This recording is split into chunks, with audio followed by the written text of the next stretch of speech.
More than 70% of the Earth is covered by water. And in the oceans and rivers of our planet, nearly half of all its animal species live out the remarkable cycles of their existence.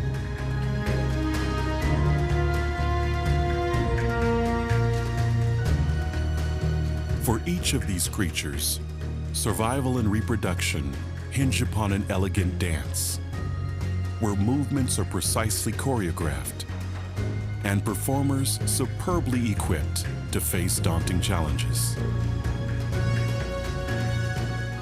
This is a realm where biological wonders reflect the highest levels of purpose and design, and extraordinary clues to the mystery of life shine like stars throughout a liquid universe.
Albert Einstein once said that the most beautiful thing we can experience is the mysterious, because mystery is the source of all true science. Today, after centuries of research and debate, science continues its quest to explain what is perhaps the greatest mystery in the universe. How do we account for the origin, diversity, and complexity of life on Earth? You know, that's always been the big question, and I think there are two primary explanations. Two competing worldviews that have attracted the most attention and, frankly, generated the most controversy. The first we can call scientific materialism. This is the view that life is the result of physical interactions between matter, energy, and blind, undirected processes like natural selection. It's actually the foundation of Darwinian evolution. The second explanation is based on the view that every living organism is the product of purpose, plan, and a creative intelligence that exists outside the natural world. So science faces the challenge of trying to determine which one of these conflicting ideas is true. Now today I'd say that most biologists favor the view that all life originated in the ocean and then gradually evolved from simple to complex into corals and jellyfish and sharks and eventually human beings.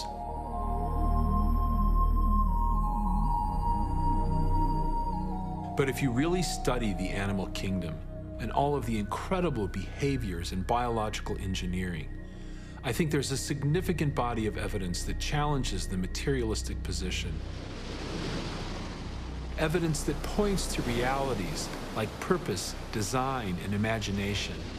And it isn't that hard to find. In fact, it's everywhere, just waiting to be discovered. So get in a boat, go to the beach, go out on the water, go beneath the water, you're going to see design.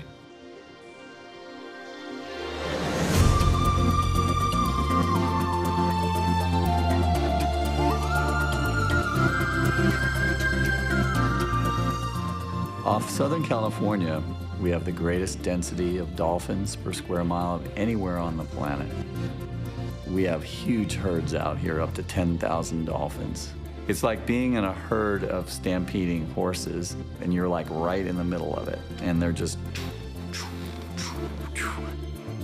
It's just beautiful, breathtaking, and when you see it, you never forget it. Since 1994, Captain Dave Anderson has owned and operated one of the most successful dolphin and whale watching companies in the world. He has devoted thousands of hours to the study of dolphins off the coast of Dana Point in Southern California. They will come right over to our boat to ride the pressure wave that's created by the boat moving through the water. We call it bow riding or boat surfing. And when they show up, it's like, hey, my friends are here, you know? And it's just a wonderful feeling.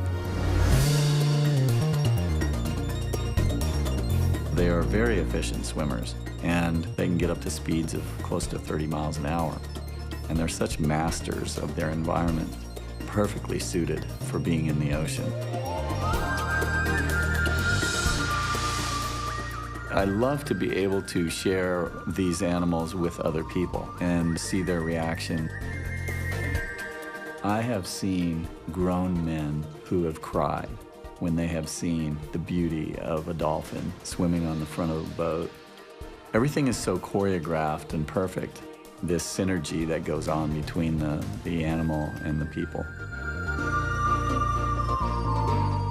A dolphin's grace and efficiency are the products of several factors, including a powerful tail that generates 5 times more forward thrust than an Olympic swimmer, a streamlined body ideal for cutting swiftly through the water,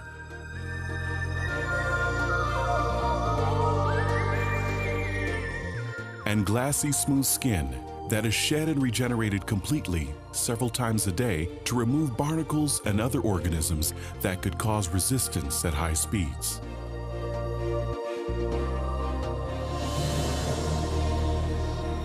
Dolphins live in pods, herds, or schools, and they have an amazing social network that allows them to really work together as a team. They live in these big pods partly for safety. Obviously, there's safety in numbers. They can keep an eye on each other that way. And also, it helps when they're feeding to have several animals so they can spread out when they're looking for the fish.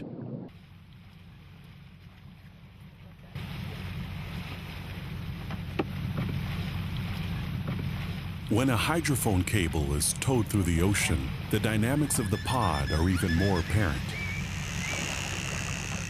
I mean, we can hear that pod from miles away. And as the dolphins approach the hydrophone, the sounds get unbelievably loud.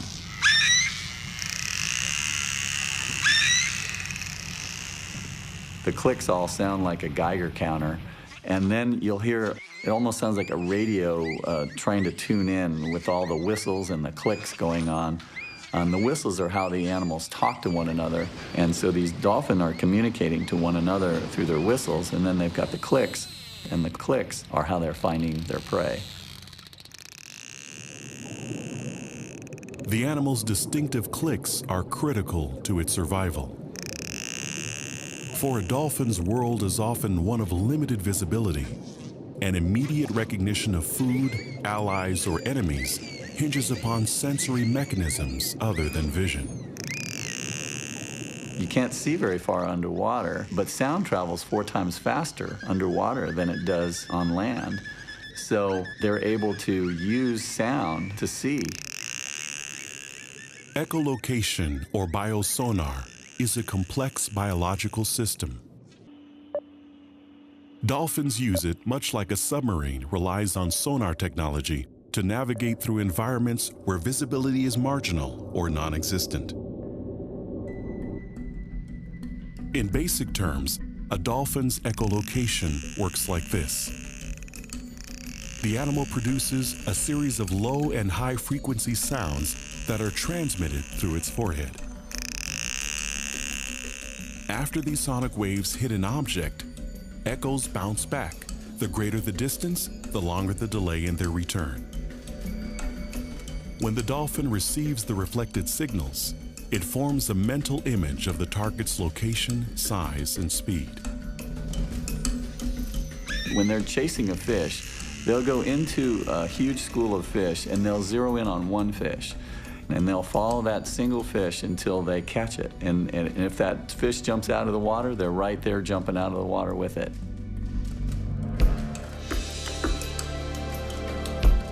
Echolocation requires several component parts, each designed for a specific function. When integrated, they form the most efficient sonar system on Earth, natural or man-made. Dolphins have no vocal cords, yet they produce a wide range of sounds. The process is pneumatically driven, controlled by the flow of air.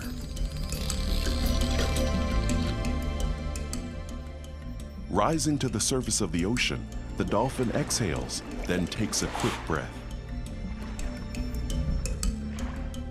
The instant the animal submerges, the blowhole shuts tightly as inhaled air rushes through the nasal passages on its way to the lungs.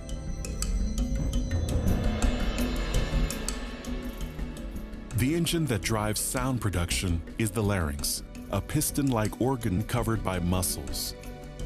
It controls the flow of air through twin passages in the skull, each sealed by a retractable plug.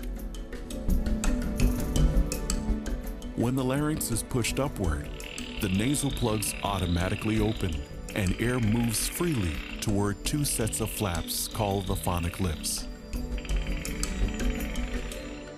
The phonic lips are the main sound generators, and they're designed to work individually or in unison. When the pressurized air hits the lips from below, they vibrate rapidly and produce bursts of the high and low frequency clicks at rates up to 2,000 clicks per second. It's an action that's been compared to the vibrating lips of a trumpet player blowing through the mouthpiece of his instrument. Once air passes through the phonic lips, it is stored in pairs of inflatable sacs. When these sacs are full, they quickly deflate as muscles squeeze the air back down the system, past the open nasal plugs, and back into the lower cavities of the skull. Responding to the change in pressure, the larynx retracts, creating space for the recycled air. When the skull cavity refills, the larynx elevates to increase the air pressure. This triggers the nasal plugs to open, and a new cycle of clicks begins. By recycling the inhaled air, the dolphin can delay having to surface for another breath. That way, it can continue to echolocate for more than 10 minutes. This entire system operates with critical balances and regulation. Every component has to work perfectly within fractions of a second.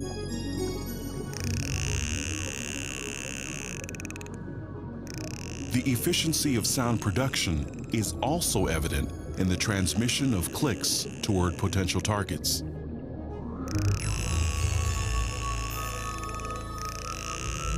The vibrations of the phonic lips are reflected off the air sacs and bones in the skull, then pass through the melon, an organ that fills most of the dolphin's forehead.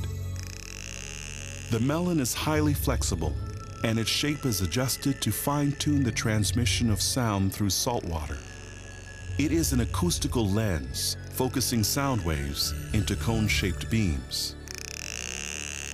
If something is far away, they focus their sound and make it more of a low-frequency sound because low-frequency sounds travel further. And when something is nearby, they use a higher frequency sound, and that gives them more detail. The melon can concentrate acoustic energy by a factor of 4. When the beam hits a fish, it reflects, and the third phase of echolocation begins.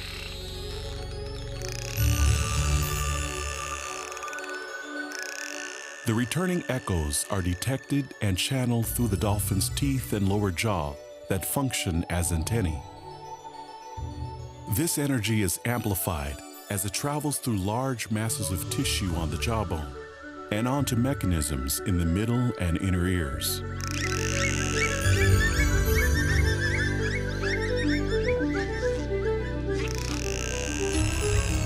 From the inner ear, signals are then transmitted through the auditory nerves to the brain, where they are analyzed in milliseconds. The dolphin interprets this data to produce a three-dimensional image of its target, complete with detailed information about its speed, texture, and shape. How well does echolocation work? In control tests, a dolphin can determine the difference between a golf ball and a ping pong ball based solely on the density of each object. And on the seafloor, it can find small fish buried 3 to 6 inches below the sand. A dolphin can find a BB at the bottom of a swimming pool blindfolded. It can see inside of things. It's an amazing device, and if somebody had invented this and had it working as well as the dolphins, they'd make billions of dollars.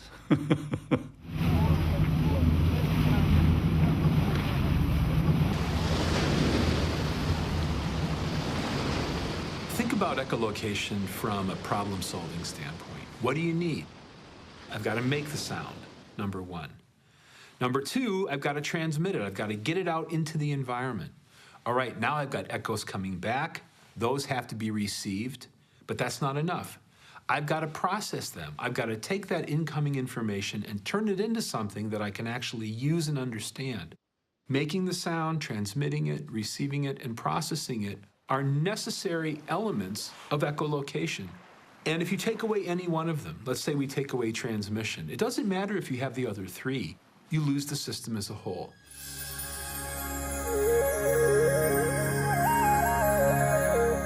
The challenge of building a complete system grows when the 4 phases of echolocation are broken down into their specific components. For to create the entire mechanism, each of the hundreds of individual parts required must be integrated and fully functional simultaneously. So you've got all these different components for the sonar, and how does the dolphin know how to use this equipment? That's where instinct comes in. They not only got the hardware, but they got the owner's manual along with it. Instinct is a set of instructions on how to use the equipment, and it has to know that from the second it's born. All of this stuff happens automatically, and it's perfectly set up. It's like you look at it and you say, of course, that's the way it's supposed to work. So it's pretty hard to believe that this all happened by chance and natural selection, especially when each individual part is meaningless without the whole.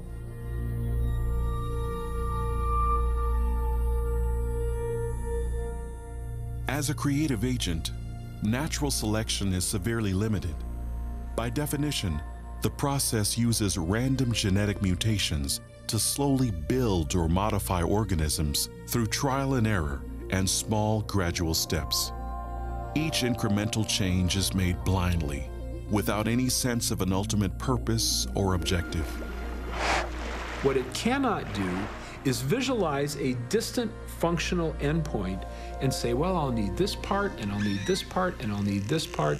Any evolutionary process you consider, any materialistic process you can consider, has no foresight. It can't see 5 years, 5 seconds, 5 milliseconds into the future. For that, you need a mind.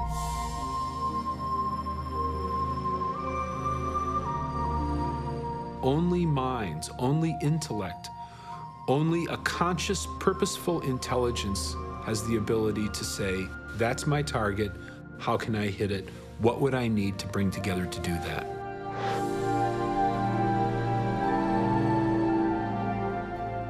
That's what we do, that's what designers do, that's what minds and intellects do. Undirected physical processes can't do that.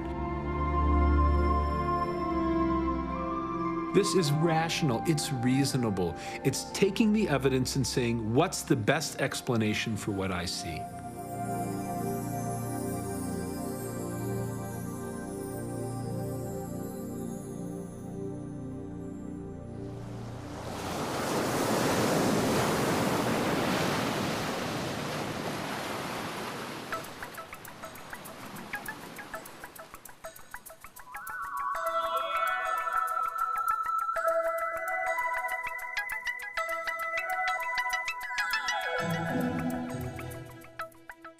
Each of these hatchling sea turtles is smaller than the hand of a child.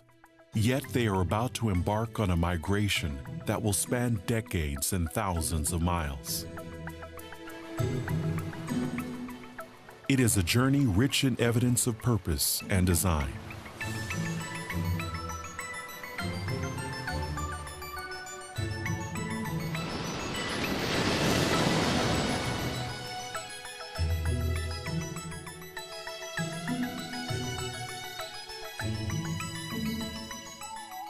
After instinctively racing across the beach, the turtles will swim almost non-stop for the next 48 hours in an attempt to escape predatory birds, crabs, and fish that line the shore. But immediate survival is not their only objective. During these first 2 days, they will make critical preparations to spend the rest of their lives in the open sea. Navigating in the open ocean is not easy at all. So from the moment a turtle hatches, there are elements imprinted in that turtle's head that tell it not only about things that it needs to learn, but places that it needs to go automatically. It's there. It's in the system. Sea turtles migrate through the Atlantic, Pacific, and Indian Oceans, usually alone and without the benefit of significant visual landmarks. To navigate, they rely on a biological system calibrated to work in concert with an invisible shield that surrounds the Earth.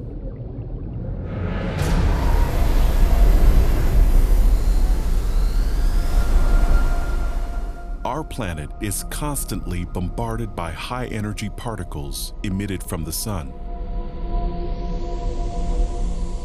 We are protected from this deadly barrage by a magnetic field that extends more than 40,000 miles into space. This phenomenon has been compared to an enormous bar magnet, with field lines that flow upward from the southern hemisphere and then wrap around the Earth. Each line intersects a different point on the Earth's surface at a specific angle and intensity. They are strongest at the poles and weakest at the equator. Together, they create a distinct pattern that can be charted as coordinates for the latitude and longitude of any location on the planet.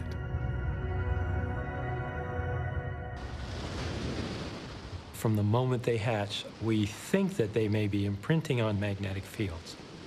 They're able to detect both intensity as well as the angle of inclination for the potential to imprint on that particular nesting beach and a very specific latitude and longitude.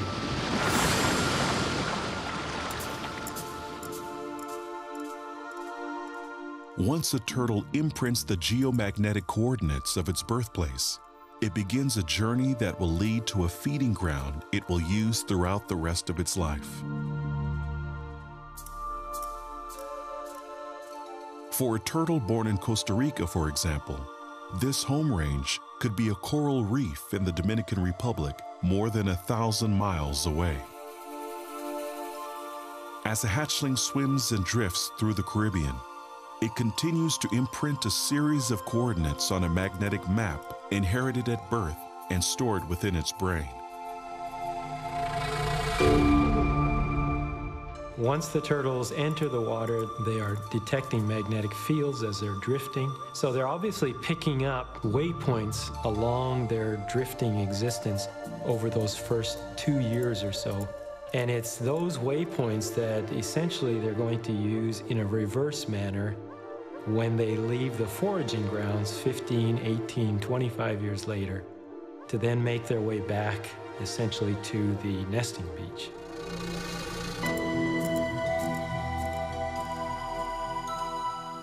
The young turtle's development from hatchling into juvenile includes an increasing reliance on an array of internal compasses embedded in its head. Microscopic cells enriched with crystals of magnetite react to the Earth's magnetic field by aligning north. It's a little tiny magnet.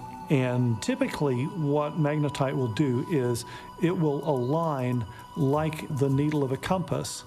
It tells them what their heading is, and it tells them something about where they are at that moment. So they need to be able to know what direction they're moving, but they also need to be able to know where they are at any point in that journey.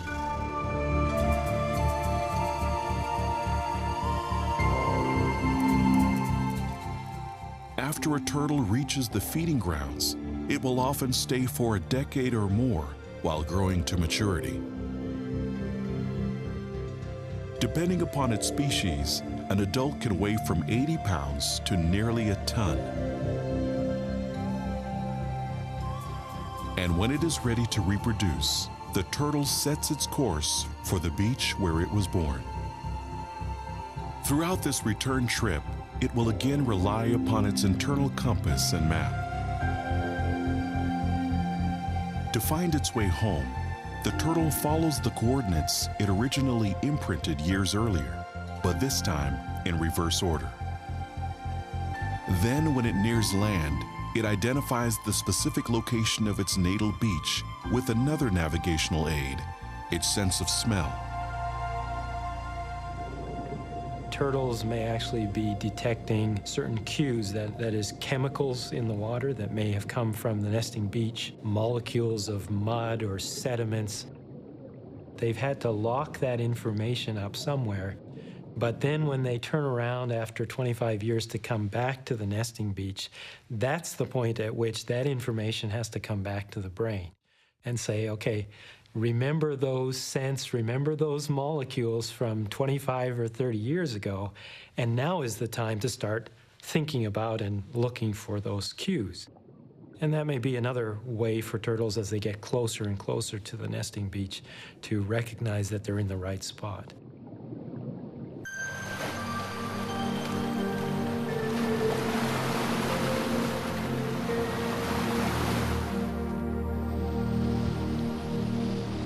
Every year, this scene plays out on tropical beaches throughout the world. One by one, adult females crawl out of the ocean to the shore where they emerged as hatchlings.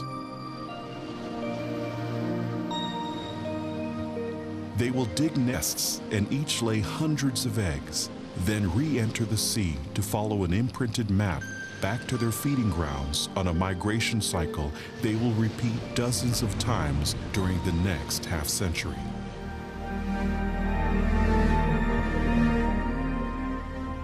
As a scientist, I love being able to ask questions about intricately designed systems and pursue those answers until we get to some kind of conclusion.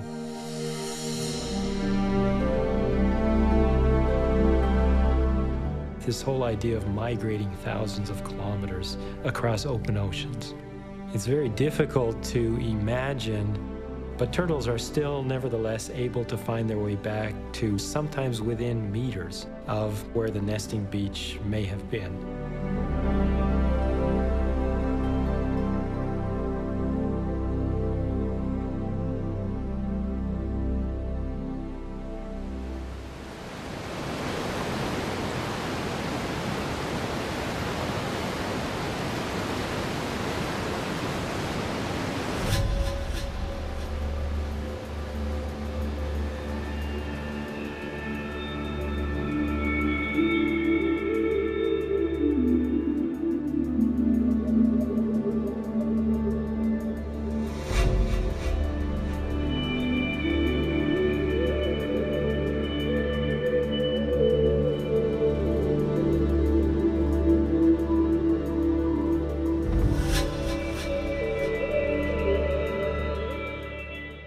Salmon certainly are an icon for the Pacific Northwest. When you look at what a salmon does, the incredible journey it takes, starting in a stream, going out into the ocean for 1,000 miles or more, all of the possibilities of it not returning, and then finding its way to the river mouth, traveling, in some cases, hundreds of miles up a river system, getting beaten up and bruised. Just keep pushing on and enduring to find that one tributary where it's going to lay its eggs. It's truly incredible.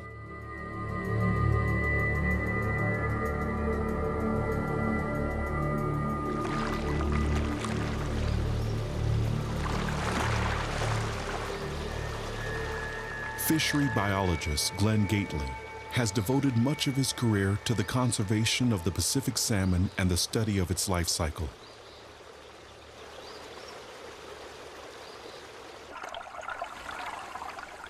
There are 5 different species of the fish, and for each, a new generation begins in the gravel beds of rivers and streams throughout the northwestern United States and Canada. First of all, the female will dig a red, which is a depression in the gravel, deposit its eggs, fertilized by the male at the same time. And then the female moves upstream a little bit and digs another one, and the gravel from that covers the one downstream. And the female may do that 3 or 4 times. So the red is actually contains several pockets of eggs.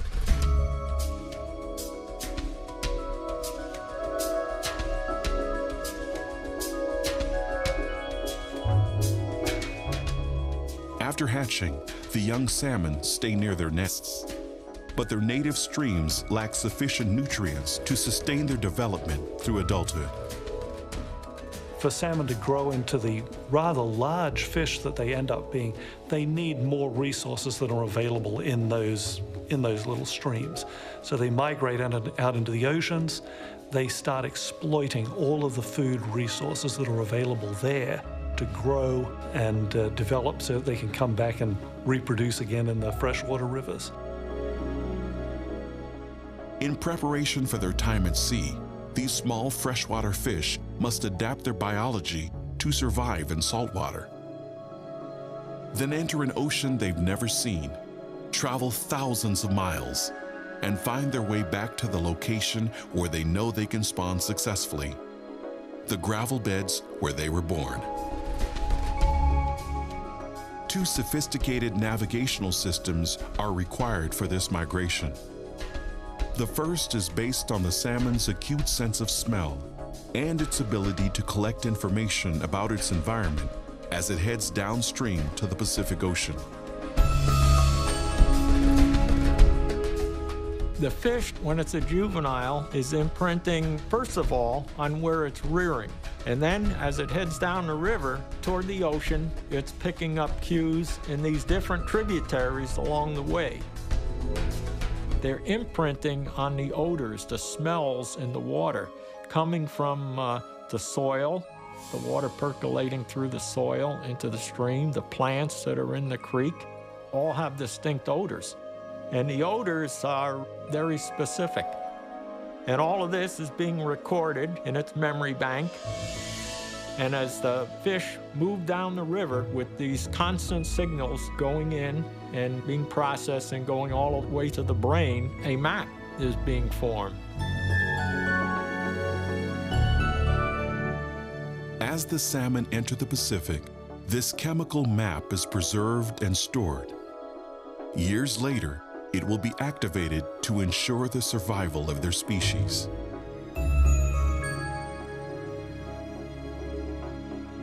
During their time at sea, the fish form schools and grow rapidly as they feed on a bounty of marine life. Throughout this stage of their migration, they travel in huge counterclockwise arcs that can extend west, halfway to Japan. Then, when their reproductive systems are fully developed, they instinctively head back to the coast. This return to the exact location of their birth begins with a vital choice. After years in the ocean, each salmon must first identify the mouth of the correct river system that will eventually lead it home. There's a lot of rivers that empty in along the Washington coast and the British Columbia coast, Oregon coast. Altogether, there must be hundreds of different river systems that it has to choose from. It's absolutely essential for these salmon to find the right river, the river that they came out of when they were juveniles. Now, like turtles, they use magnetic navigation to get themselves back to the right spot.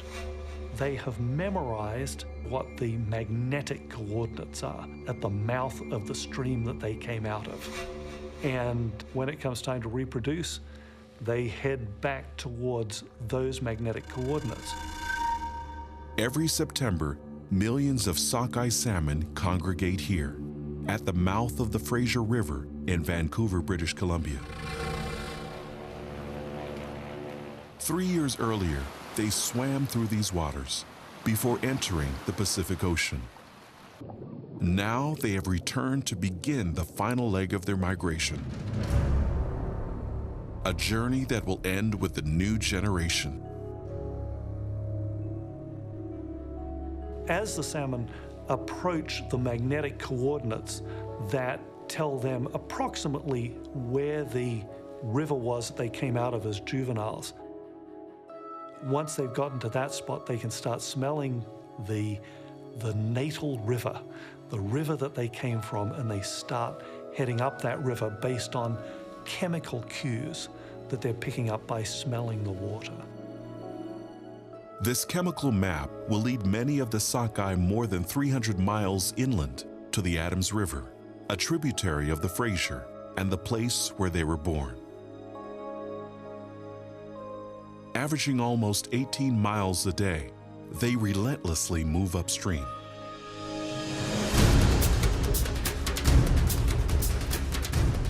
To reach the Adams, they will expend every reserve of strength, battling their way over rapids and rocks in the shallow stream beds. The sockeye are so focused on their objective that after leaving the ocean, they do not eat again. Driven by the instinct to spawn, they follow the trail of odor molecules that grows progressively stronger as they get closer to home. Then it starts moving up the river, and it's like playing back what it had imprinted going down. It's pulling on that map, and then as it travels up the river, it's remembering, going by this tributary and that tributary, and it has to, no doubt, pass through other tributaries that just don't have the exact smell that it's looking for. But it's zeroing in, eventually, on that exact tributary where it was hatched out of the gravel, where it started its life.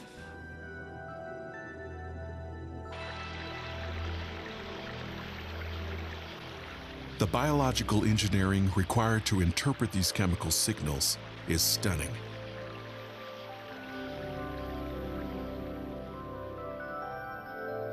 The salmon constantly analyzes its route by testing the molecular composition of the water that enters its nostrils. In nasal cavities on both sides of the fish's head, flanges of tissue form olfactory organs. Each flange contains 500,000 tightly packed cells. Many of them support cilia that reach out into the water like antennae. And the cilia are embedded with odorant receptors, molecular machines that help identify specific chemicals in liquid.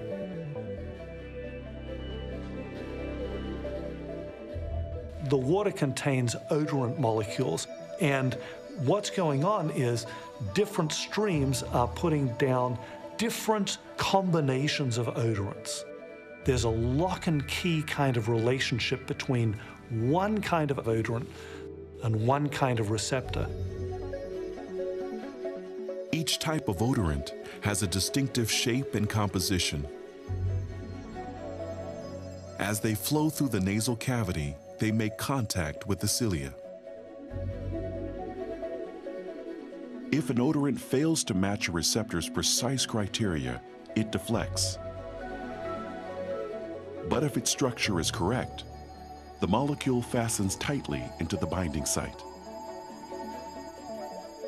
The shape has to be exactly right, and the charge distribution has to be exactly right.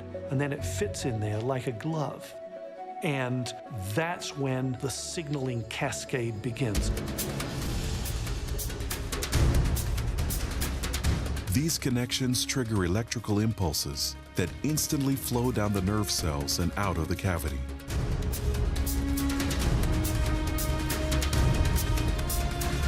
The signals are relayed through a maze of wires attached to the olfactory bulb, a biological switchboard that processes a torrent of information about the salmon's environment.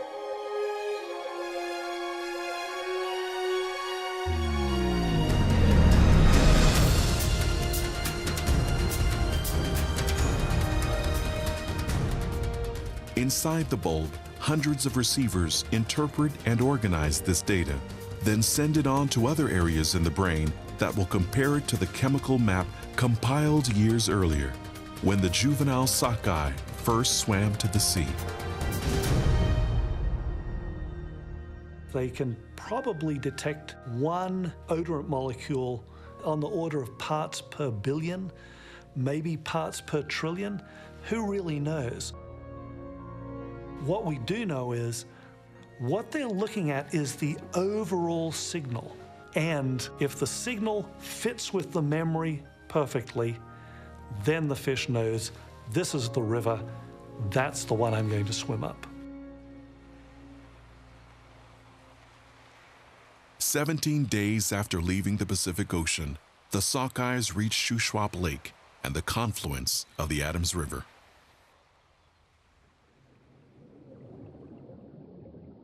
Here they rest before making their final push to the gravel beds where they hatched 4 years earlier. From the air, an oscillating wall of salmon is visible along the shore.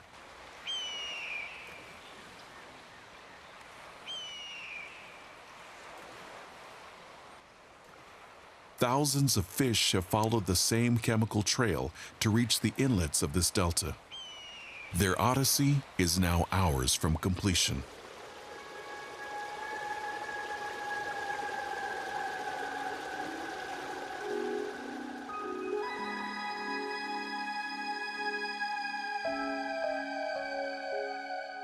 In the amber glow of a Canadian autumn, the Sockeyes disperse over 8 miles of shallow flowing water.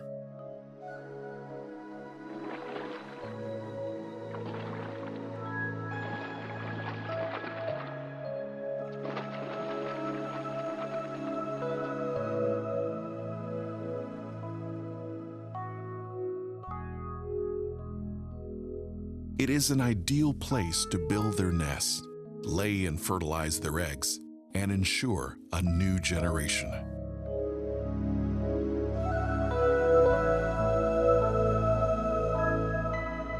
The system that salmon use as they head upstream seems almost impossibly accurate.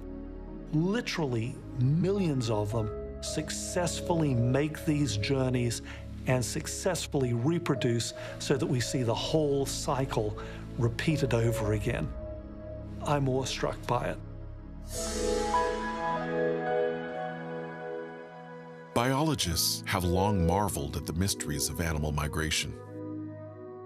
And in the process, they have discovered that navigational systems based on an acute sense of smell or the Earth's magnetic field are not limited to salmon and sea turtles.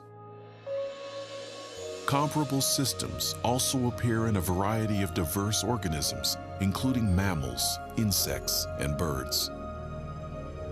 Is it possible that natural selection can explain the origin of such elaborate biological mechanisms? Not once, but multiple times throughout the animal kingdom. All of these different organisms have one kind of problem that they have to solve. They have to be able to navigate. And as long as you're constrained by that Darwinian view of reality, you have to explain it via that mutation selection kind of model.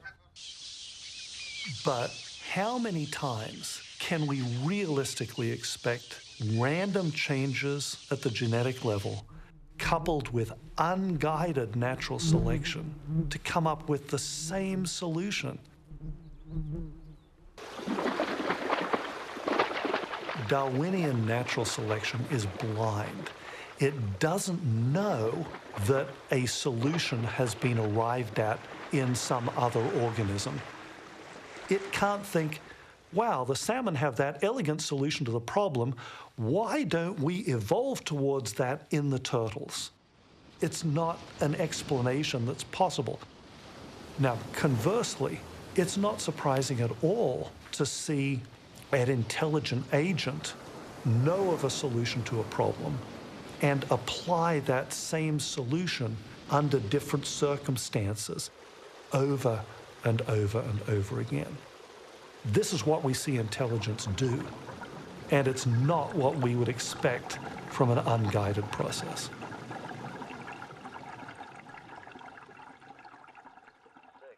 5, 4, 3, 2, 1. MDS, we have ignition, we have a liftoff.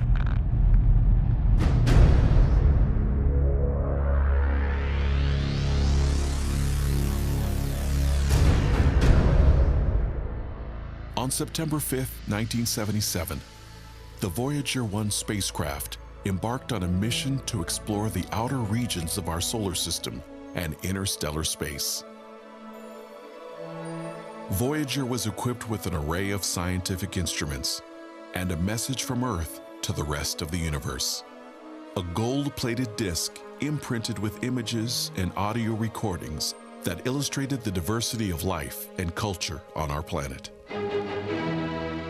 As the Secretary General of the United Nations, I send greetings on behalf of the people. These cosmic postcards included 116 pictures, greetings in 55 languages, and a medley of iconic music and sounds.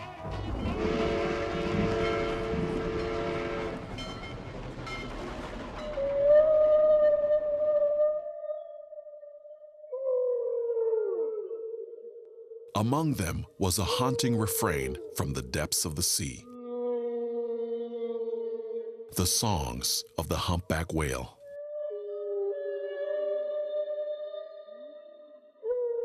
I think the decision to include these songs on a mission into outer space reflected just how popular they were here on Earth.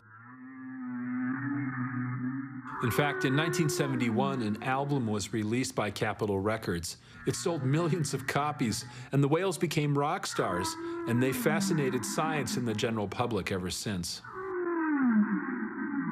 These songs are loud, long, and among the most complex vocalizations in the animal kingdom. Only male humpbacks sing like this, and always with their mouths shut tightly, so technically, they're humming. Songs can last from 3 minutes to more than half an hour, and are repeated, almost verbatim, in sessions that often continue for days. If one whale introduces a variation on a theme, it is copied by other whales in the vicinity. Songs can travel and be heard 1,000 miles from their source.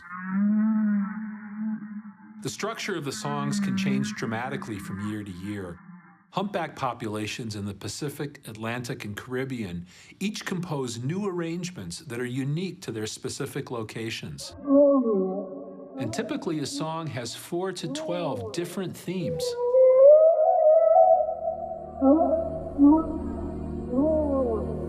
After more than 4 decades of research, exactly why the whales sing is still not clear. Scientists have long speculated that the songs are mating calls used during courtship, or possibly as a form of sonar to help identify and track the location of nearby whales.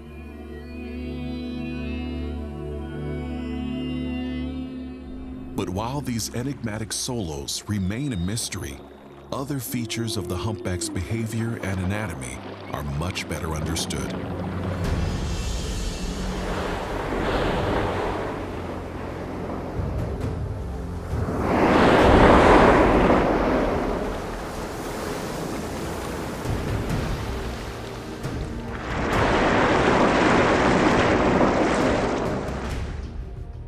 The humpback whale is one of the largest animals on Earth.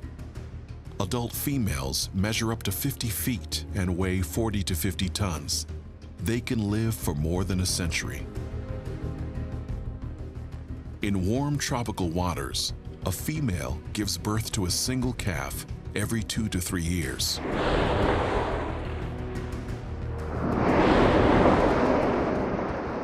The whales breathe through twin blowholes that expel a double stream of spray visible for miles. Then they quickly inhale enough air to fill a pair of lungs, each the size of a small car. When it dives, a humpback can hold its breath for up to 45 minutes. Their underside is lined with grooves that run from navel to chin. This accordion design allows a humpback to expand its throat as it intakes huge quantities of water whenever it feeds. The whales have no teeth. Instead, they are filter feeders, straining 50 pounds of krill or small fish with every mouthful.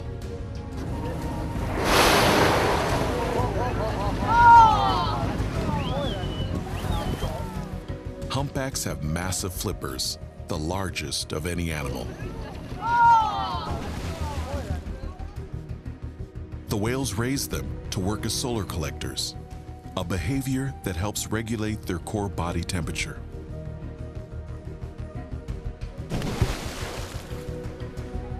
Their powerful tails are legendary.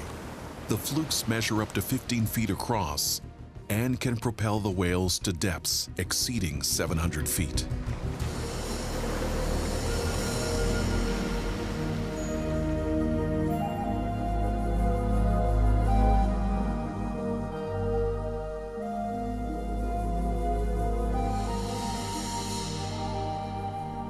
You can say majestic, you can say breathtaking, any number of adjectives, but really in the end the language fails.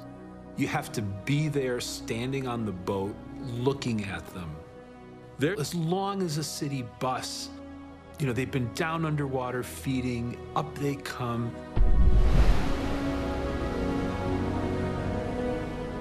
How do you describe that?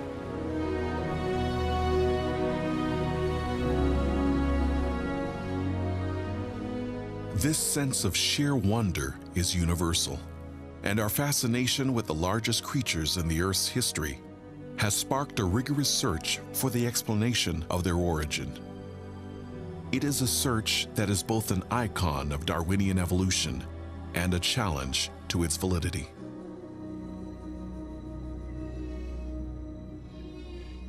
You look at its features, it's warm-blooded, it has mammary glands, it's clearly a mammal. Yet, its whole life is in the water, so there's a puzzle for evolution. How did this come to be?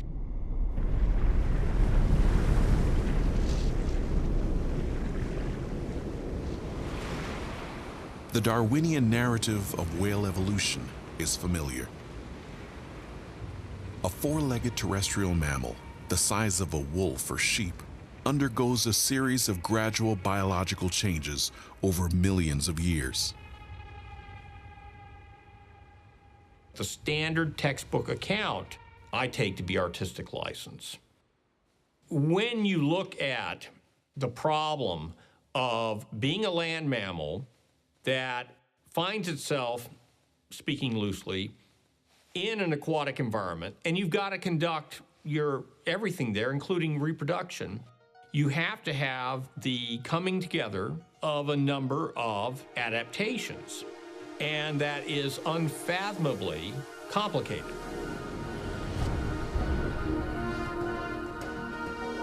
The scale of these adaptations would have to be massive, including a remodel of the skull and muscles to move the nostrils to the top of the head, the conversion of front legs into flippers, a reconstruction of the skeleton, including a ball joint that allowed the tail to move up and down, the transformation of a few dozen teeth into hundreds of plates lined with brush-like fibers, the reorganization of kidney tissues to accommodate the intake of salt water, lungs dramatically enlarged and renovated to withstand the intense pressure of deep dives, the inclusion of a blubber layer for insulation in cold water, and modifications of ears, eyes, and skin to work effectively in an aquatic environment.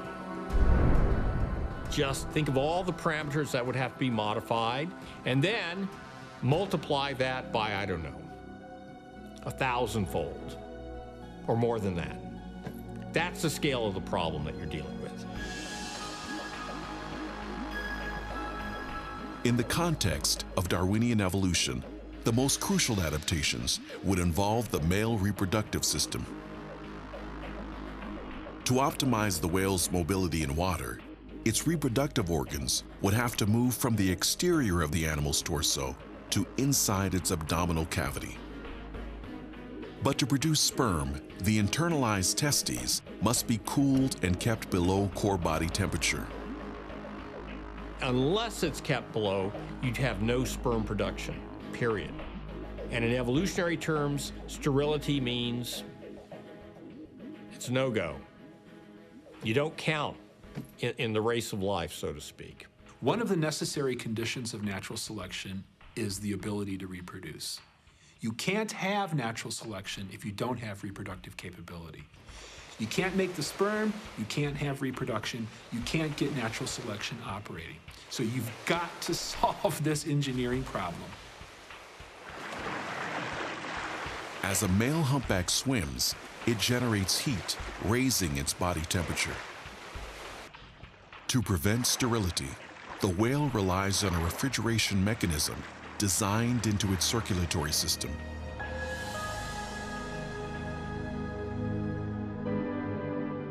In the non-insulated regions of the dorsal fin and tail, blood is cooled and then transported through a network of veins to the whale's abdomen. Here, beneath a layer of muscles, a web of veins and arteries surround the testes.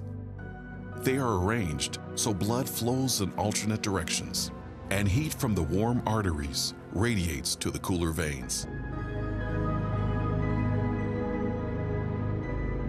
This transfer lowers the temperature of the blood to a safe level before it is channeled to the reproductive organs. It's a remarkable solution to that problem. It's beautiful, it's anatomically complex. It involves what is called, borrowing from the Latin, a miraculous web of arteries and veins. But can you explain it by some smooth, gradualistic, textbook scenario, little change, fixation? No, it doesn't fit the Darwinian model. In my opinion, you're looking at just a suite of characters that had to have been integrated from the get-go. I mean, it's a non-gradualistic type of change. So the cooling system makes sense because you have internalized reproductive glands. The internalized reproductive glands, however, are a no-go unless you've got the cooling system. You can't explain the emergence of one without the other.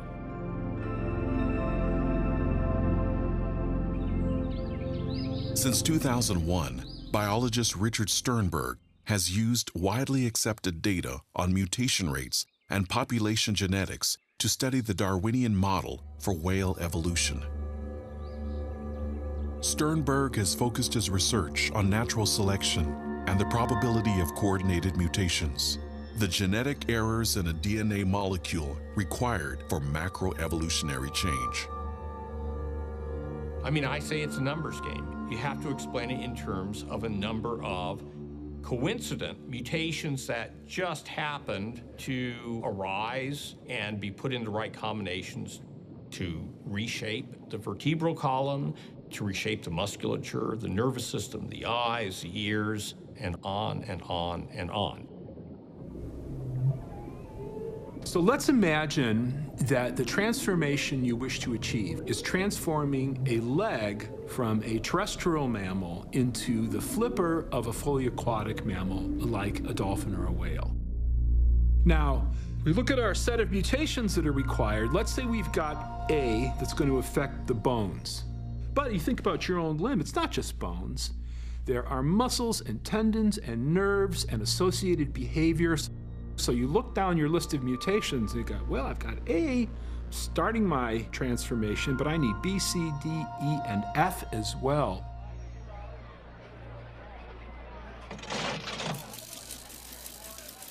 So the challenge of cooperative mutations is to have these events occur in space and time in such a way that they can jointly work together, cooperate, to bring about the transformation that you need. But you know what? Those mutations, they're accidents in the genetic material. They just happen. So you're essentially relying on luck. And odds are you're going to miss the target by a mile. In 2008, researchers at Cornell University calculated the time required to generate randomly a single pair of cooperative mutations in a population of large mammals. Richard Sternberg applied these calculations to his ongoing analysis. And they came to the conclusion that, sure, you can get these two coordinated mutations, but it is a problem.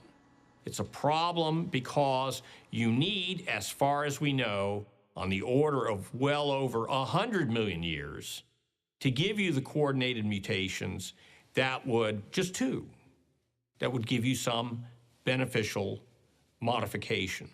And by my reckoning, to account for the transformation that you'd see, you need far more than two mutations.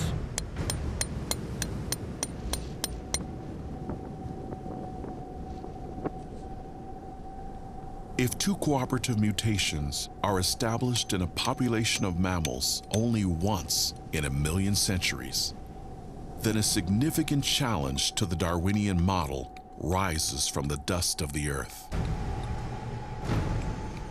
According to the most generous interpretations of the fossil record, the longest possible time frame for the theorized evolution of a land-dwelling animal into a whale is 9 million years.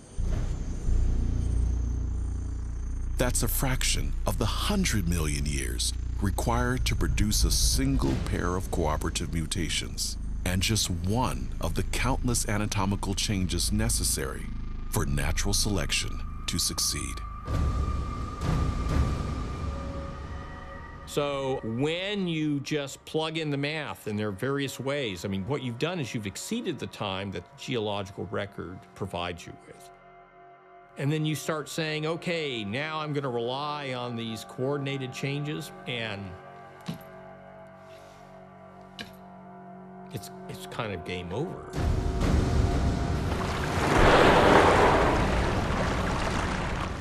You don't have to have a PhD in mathematics or population genetics to see where this is heading. Even if I grant you millions and millions of years, 5, 10, 50, 100 million years to bring about this transformation, you still face these very real limits of population size, mutation rate, generation time, and the number of features that have to be modified. If the process in question is not going to happen, it's not going to happen, and it really doesn't matter how much time you have. So have all the time you want. If this transition occurred, it did not occur by an undirected Darwinian process. That simply is not possible biologically.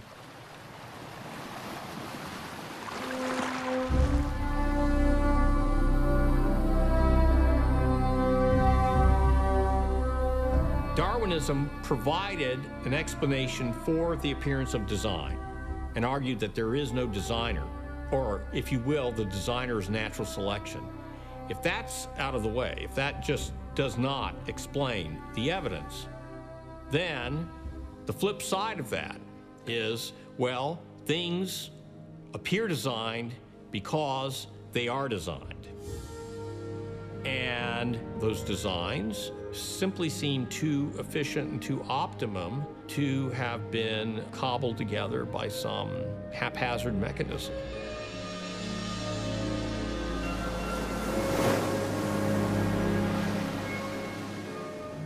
Snorkeling with my daughters off the coast of Mexico a few years ago, we saw all these tropical fish coming by. And it's just over-the-top, gratuitous, exuberant beauty. This enormous canvas of incredible marine life. And it draws me to design. Why? What triggers the inference of design? What triggers that conclusion? What triggers it is the evidence of planning, is evidence of foresight, is evidence of a global architecture that only a mind can bring about.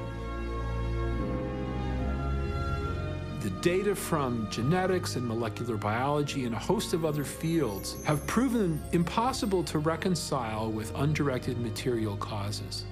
And if science is an open-ended search for the truth, regardless of where the evidence leads, then what difference should it make if it leads to an intelligent cause?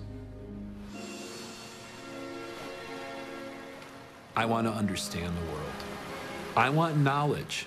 I want to know what's true about the world, and the assumption that living things are not random assemblages, but that there's a rational logic underlying them, that assumption is enormously fruitful for yielding knowledge. And if it's knowledge that you want, that's the direction you should go. All you need is an open heart, open eyes, and an open mind. And that signal of design that's there in nature will be clear to you. Unmistakably, it's everywhere.